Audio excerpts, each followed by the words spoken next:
पंजाब से हैं, आंदोलनकारी हैं। सबसे पहले तो मैं आपसे ये बात करना चाहूँगा कि क्लाइमेट चेंज जो जलवायु तब्दीली है, इसकी नेचर क्या है।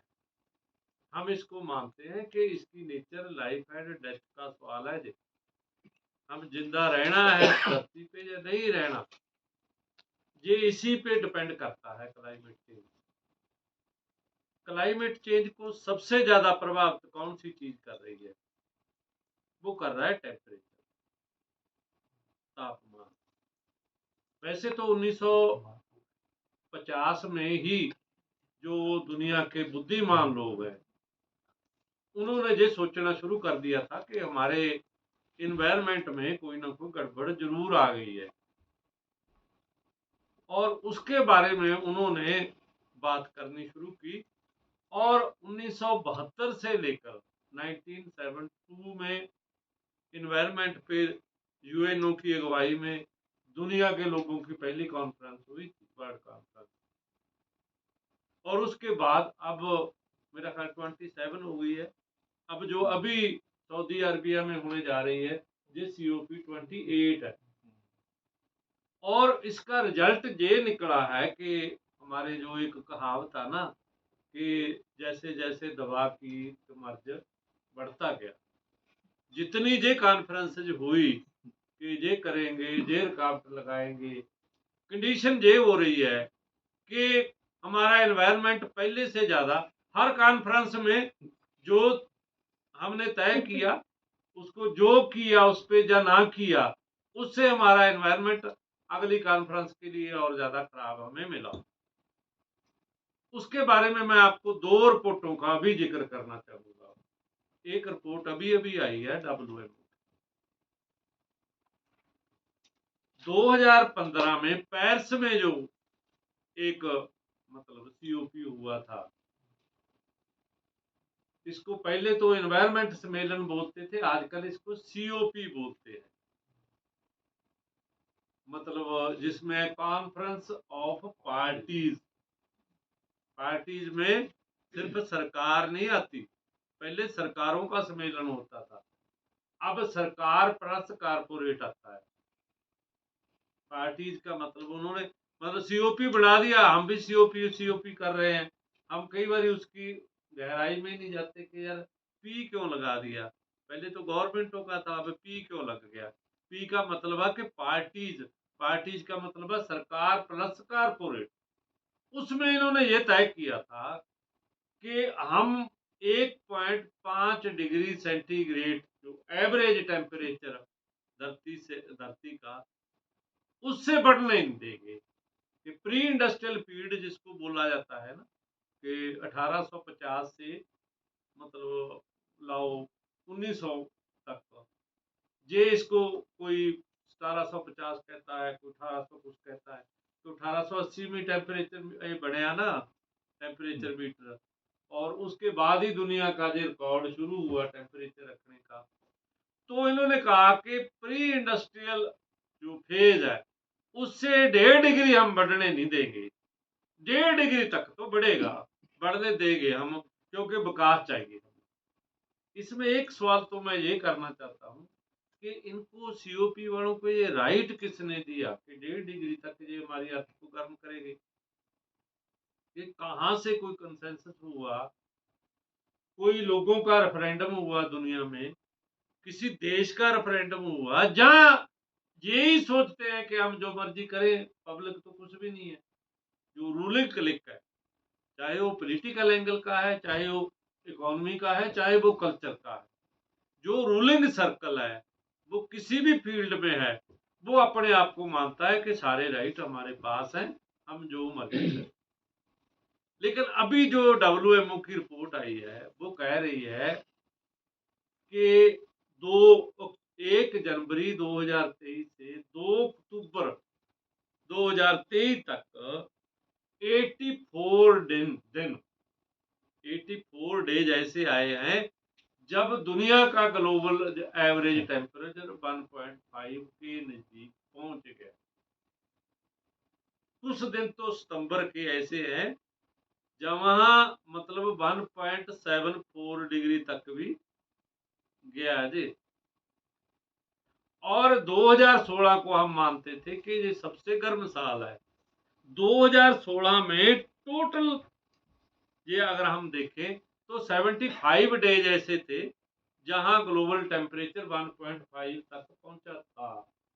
लेकिन अभी 9 महीने में ही मतलब 1/3 जो है 3 महीने में वो 1.5 तक पहुंच गया।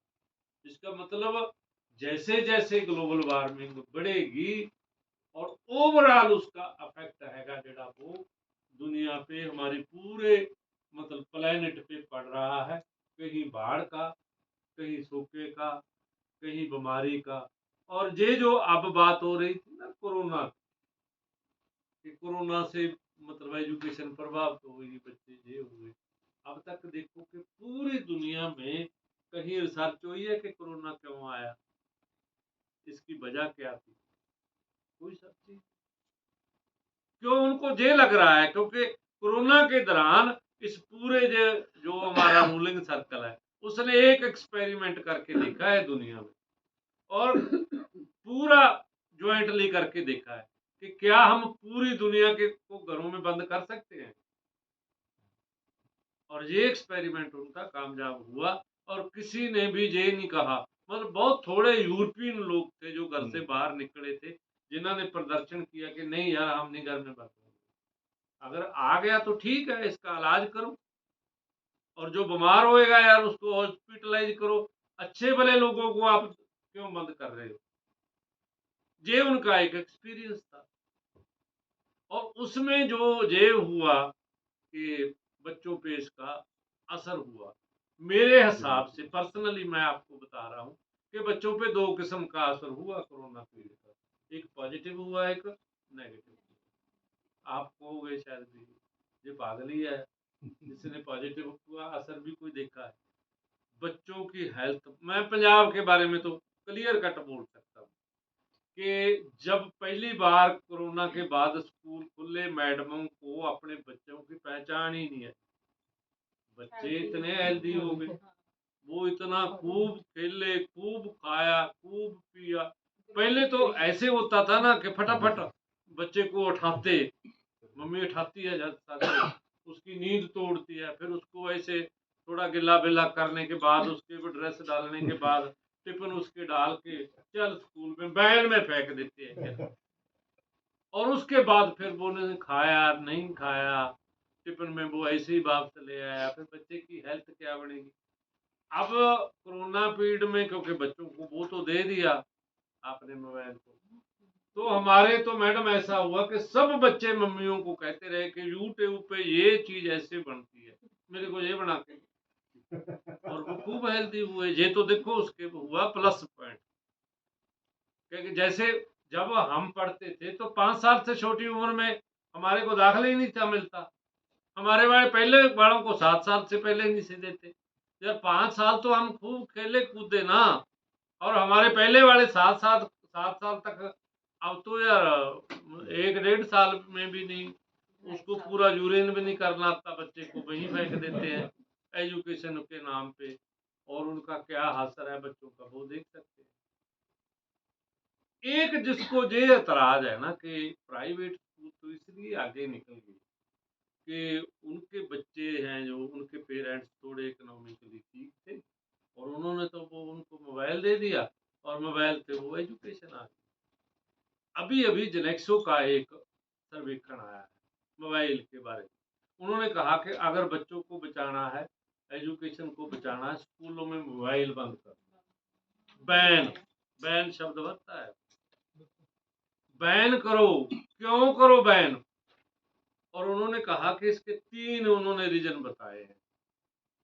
एक तो इंडिया का सर्वे ये आया है कि हमारे 39% जो बच्चे हैं वो 1 से 3 घंटे मोबाइल पे लगे रहते हैं।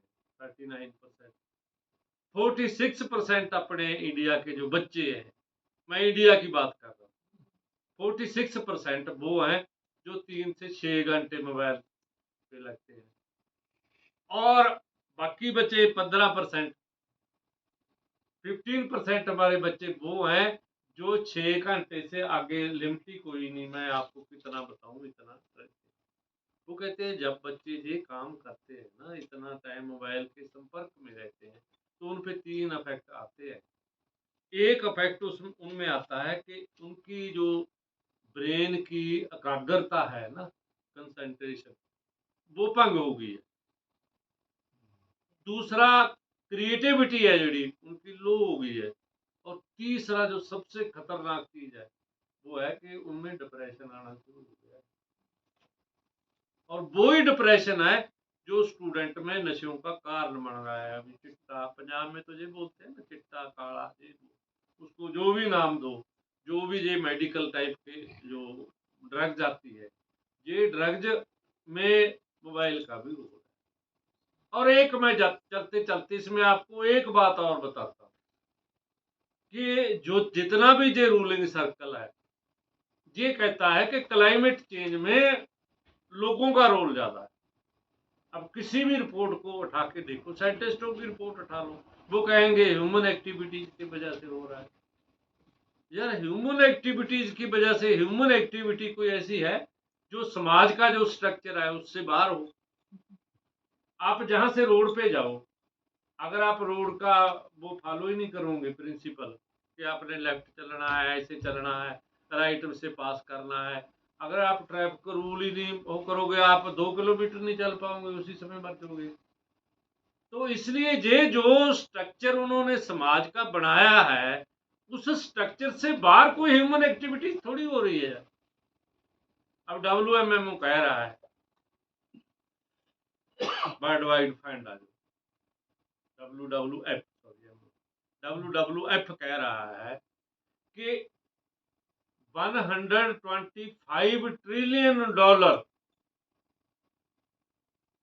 प्रकृति हमें सर्विस देती है, अगर आप उसका डॉलरों में या पैसे में उसका आकलन करोगे कि जितना जंगल है, जितना पहाड़ है, जितना भी ये सर्विस नेचर हमारे को देती है, अगर आप उसका पैसे में आकलन करते हो तो $125 ट्रिलियन ये अर्थ दुनिया के लोगों को दे रही है। ये पहाड़ दे रहे हैं, ये जंगल दे रहे हैं, ये जितनी बायोडाइवर्सिटी है वो दे रही है, जितना समुद्र है वो दे रहे हैं। और हमारी सरकार का सारा जोर लगा पे है कि कभी 5 ट्रिलियन की अगर हम ले जाए इकोनॉमी तो बल्ले बल्ले हो जाएगी। कहाँ 5 ट्रिलियन, कहाँ 125 ट्रिलियन। 125 ट्रिलियन की जो इकोनॉमी है उसको तो आप तबाह करने में लगे हुए हो और 5 ट्रिलियन की इकोनॉमी बढ़ाने में लगे हो। इसलिए जो क्लाइमेट चेंज है, इसमें जो टेम्परेचर का रोल है, और वो टेम्परेचर जो आ रहा है वो उसी सेक्टर से आ रहा है जो धरती को जो ज्यादा वेस्टेज करती है, चाहे वो थर्मल इंडस्ट्री है, वो कोला जाल के जितना फॉसल फ्यूल है, जहां आप फॉसल फ्यूल को जलाते हो वो आपके एनवायरमेंट में जितना भी मतलब वेस्टेज छोड़ रहा है, वो ही वेस्टेज है जिसको हम ग्रीन हाउस गैसेज का नाम भी देते हैं। वही तो वेस्टेज है जो हमारे टेम्परेचर को, हमारी धरती को गर्म कर रहा है। अब हम आदी हो गए हैं। मतलब एक वो आया ना पिछले दिन ही, एक एक्सपेरिमेंट आया ओके, एक टब के नीचे उन्होंने स्पेट लैंप डाल दी, जला दिया, और उसमें एक मैंड्रिक डड्डू छोड़ दिया। तो वो उसको पता तो लग रहा था कि कुछ हो तो रहा है, लेकिन उसको लग रहा ठीक है, चल रहा है, काम चल रहा है।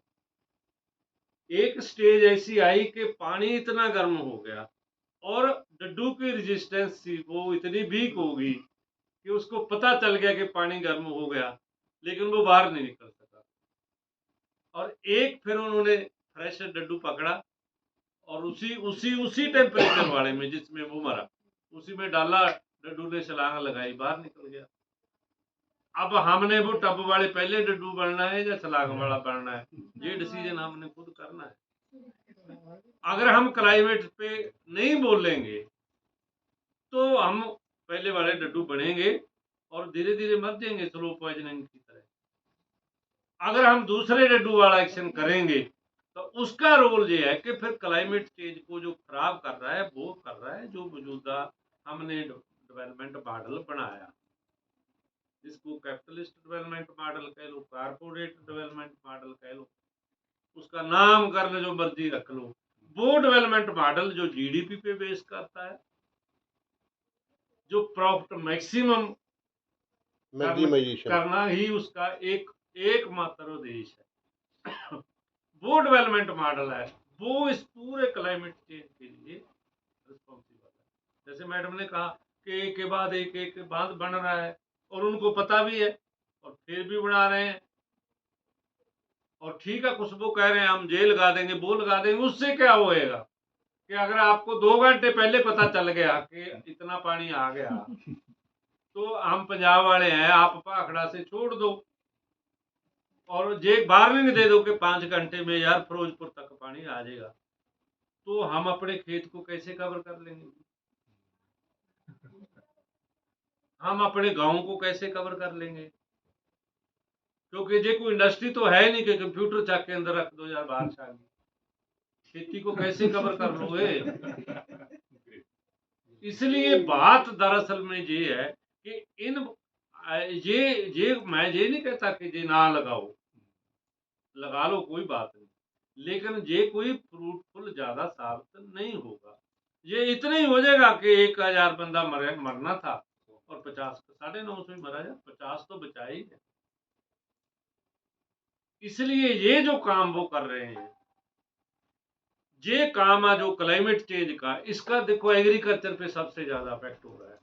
पूरे इंडिया में 1000 हॉटस्पॉट बन रहे हैं क्लाइमेट चेंज की वजह से। 1000 जो प्लेस है ना, वो हॉटस्पॉट की पोजीशन में दे रहे हैं, वहां आप खेती करोगे क्या? अब मैं इस प्रोग्राम को टालना चाहता था, मैं आना नहीं चाहता, और उसकी वजह क्या थी? मेरी वजह ये थी कि मैंने सरसों बोनी थी, मेरे को ये था कि मेरी सरसों लेट हो जाएगी, प्रोग्राम तो कोई और भी अटेंड कर लेंगे। चलो, मैंने मेरे जम्मू वाले 2 साथियों को कहा यार आप प्रिंसिपल भी हो और ये राइट टू एजुकेशन पे हो रहा है, मैं तो ज्यादा पढ़ा लिखा भी नहीं हूँ, मैं तो खेती करने वाला ही हूँ यार, आप उसको अटेंड कर लो। मैम कह रहे नहीं नहीं नहीं नहीं, जम्मू वाला नहीं कोई आना चाहिए, पंजाब वाले यार। तो अब हमारे लिए प्रॉब्लम क्या है कि अगर हमने सरसों बोनी है, मैडम हमें 30 टेम्परेचर चाहिए, अभी भी हमारे 35 चल रहा है, तो जे मैं उसको 30 पे कैसे लेकर आऊं?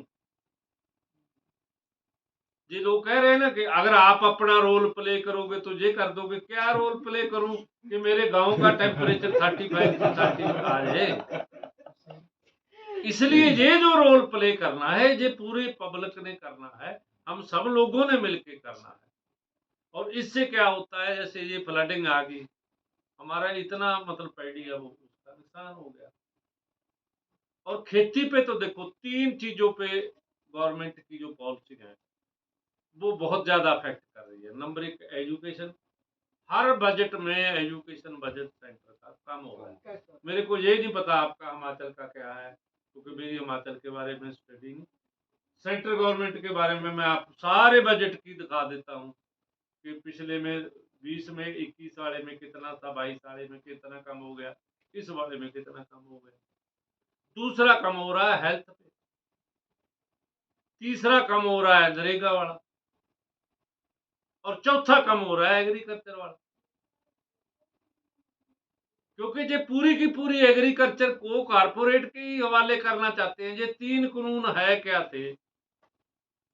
अब देखो, कईयों को ये लगेगा कि 13 महीने हम जो फार्मर थे, मैडम का संपर्क हमें के साथ उसी मूवमेंट में हुआ था कि 13 महीने दिल्ली के मतलब बाहर के बूहे के बैठे रहे, हमें कोई दिल्ली तो जाने ही नहीं दिया किसी ने, कोई दिल्ली हमारी नहीं। अब तो चंडीगढ़ नहीं रहा यार पंजाब वालों का, वो मोहाली से आगे हमें जाने ही नहीं देते। जब भी हम प्रदर्शन करते हैं तो हमारे आमतौर पे एक गुरुद्वारा साहब है जिन्होंने गुरुद्वारा अम्ब साहब कहते हैं मोहाली में, वहां हम इकट्ठे होते हैं। जो ही मतलब वो बॉर्डर आ जाता है इसका चंडीगढ़ का, वही लोग रोक दिए जाते हैं। उनको लगता है घर बसा लेंगे सिंगू बॉर्डर और पे। इसलिए उनको ये लगता है कि ये सिंगू बॉर्डर यही ना बना दे, इनका क्या है। तो 13 महीने लोगों ने स्ट्रगल की और 750 लोगों ने अपनी शहादत दी और 3 कानून वापस हुए। वो भी कैसे वापस हुए, सम्मानजनक नहीं वो वापस हुए। जैसे हम किसी को टुकड़ा फेंकते हैं ना, मोदी ने फेंक दिया टुकड़ा, तो चक्को तुसी नहीं मानते वापस। कभी बात नहीं की कि यार आओ बैठो हमारे से गलत बन गई। जहाँ जैसे जे कह रहे हैं कि हम आपको कन्विंस नहीं कर सके, बैठा के बात होती तो कोई सम्मानजनक होता ना। और उसका फायदा कौन उठा रहा है अब 3 कानूनों के लिए हमने स्ट्रगल की, फायदा कौन उठा रहा है कि जो वो था ना अपना कमोडिटी नेसेसरी कमोडिटी एक्ट वाला, वो जरूरी वस्तुओं वाला, एसेंशियल कमोडिटी है जी, एसेंशियल एसेंशियल कमोडिटी एक्ट वापस हुआ। तो इसीलिए अब मोदी ने चावल बंद कर दिए बाहर भेजने। इसीलिए सेंट्रल गवर्नमेंट ने अब गेहूं के एक्सपोर्ट पे रोक लगा दी। अगर वो उस समय हम वापस ना कराते तो इनके पास कोई है था राइट। पहले इन्होंने नॉन बासमती चावल बंद किया, फिर ब्रोकन बंद कर दिया, अब बासमती भी बंद कर दिया, क्योंकि इनको लग रहा है कि पंजाब का इतना नुकसान हो गया है पैडी का, हमारे पास वो नहीं रहेगी 5 किलो देने के लिए। और 5 किलो को लोग ऐसे मान रहे हैं, मैं बस अभी बंद करता हूँ, 5 किलो को लोग ऐसे मान रहे हैं जैसे कोई बहुत बड़ा काम हो गया। 5 किलो में कितना आता है एक दिन का? मैं तो घट पढ़ा लिखा हूँ, आप ज्यादा पढ़े लिखे।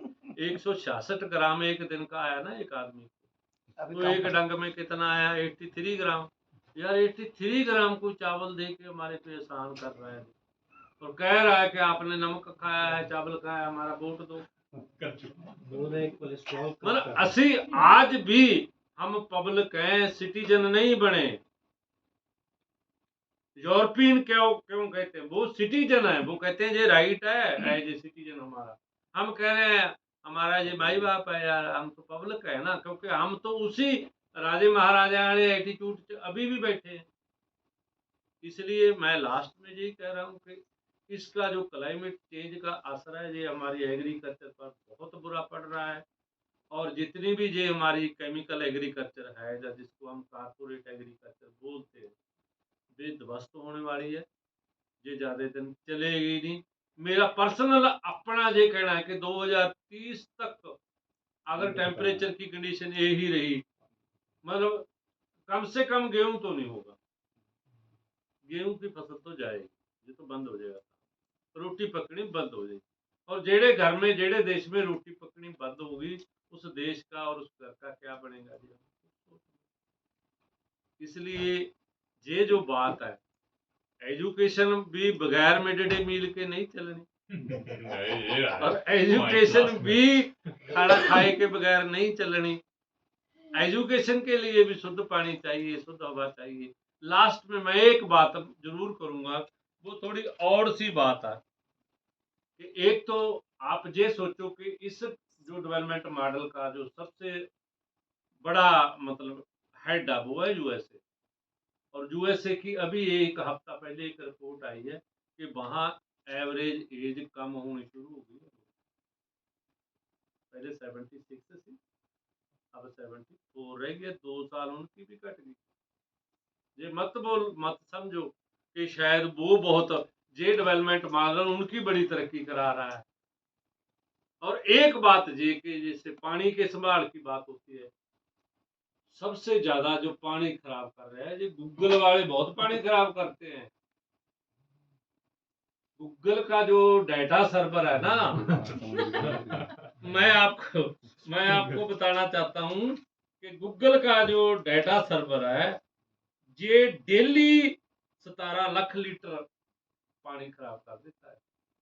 और बहुत सारी कंपनियों का जो डाटा सेंटर है वो 10 लाख से 50 lakh gallon daily fresh water use करते हैं, जो कम से कम 20 से 50 लाख कि पॉपुलेशन वाला कोई शहर करता है जितना, उतना एक डाटा सेंटर कर देता है, क्योंकि उसको ठंडा करने के लिए इनको फ्रेश वाटर की जरूरत है। हम कह रहे हैं जी दाढ़ी बढ़ाने वाले बेड़े ये 1 लीटर ज्यादा लगा दिया पानी, जी कोई कह रहा है कि हाथ धोने के लिए उसने उसको नल को खुला छड़ दिया, ये कर दो वो कर दो।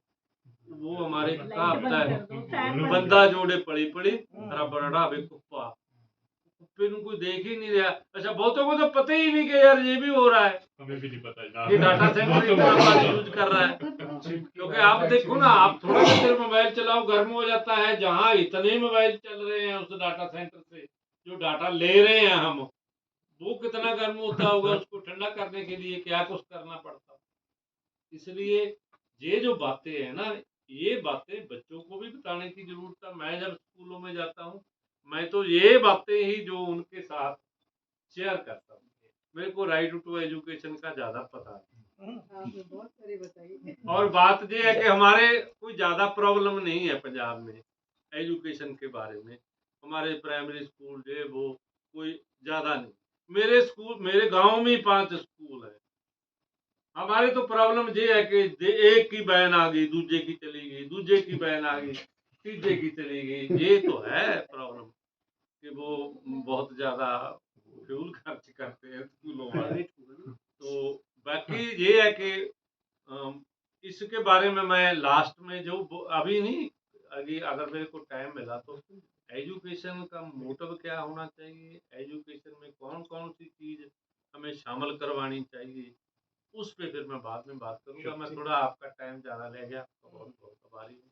धन्यवाद।